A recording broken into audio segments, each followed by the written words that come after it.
Clap de fin sur la NCA Bank Coupe de l'Indépendance 2023 de handball. Ils sont nombreux venus suivre la phase finale de cette compétition qui a connu le double sacre de la commune de Ouidah. Chez les dames, l'opération a été un peu plus facile pour Myriam Kesso et ses coéquipières de la cité historique du Bénin. Telles des pitons de Ouidah, elles se sont débarrassées de Bilkissou Abdoulaye et de ses coéquipières de Parakou sur le score de 35-29.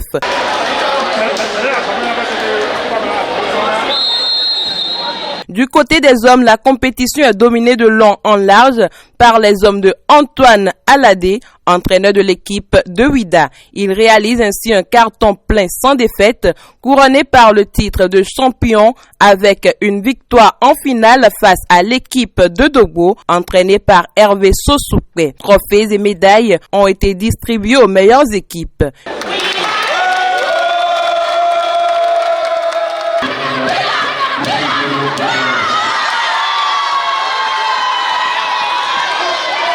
Une première qui s'achève sur une note de satisfaction pour le comité d'organisation. Le bilan que nous retenons, c'est un bilan de satisfaction parce que nos attentes sont comblées.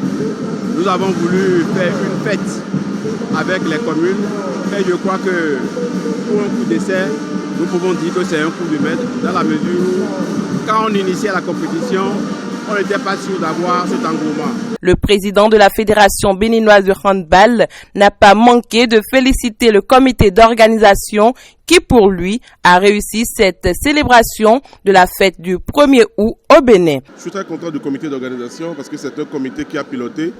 S'il y avait eu des soucis, on les aurait accusés. Tout s'est bien passé. On finit avec une très belle fête. Donc félicitations au comité d'organisation dirigé par le premier vice-président, M. Serge Akakpo, pour une première édition. J'avoue que nous sommes allés au-delà de nos espérances, de nos attentes. Et c'est l'expression de ce que l'année prochaine, la Coupe de l'Indépendance sera une très belle fête. Nous avons eu 19 communes qui ont participé.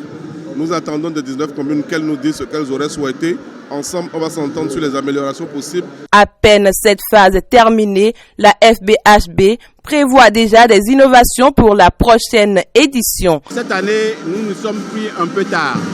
Et une fois que c'est lancé, c'est désormais inscrit dans nos agendas. Et dès janvier, nous allons faire les appels à candidature pour que les mairies puissent déjà les intégrer dans leur ligne budgétaire afin que la fête soit plus belle l'année prochaine. Nous avons opté pour faire en sorte que dans nos communes, le handball puisse prendre véritablement son envol. Les rideaux sont tombés sur cette première édition, cap sur les défis de 2024.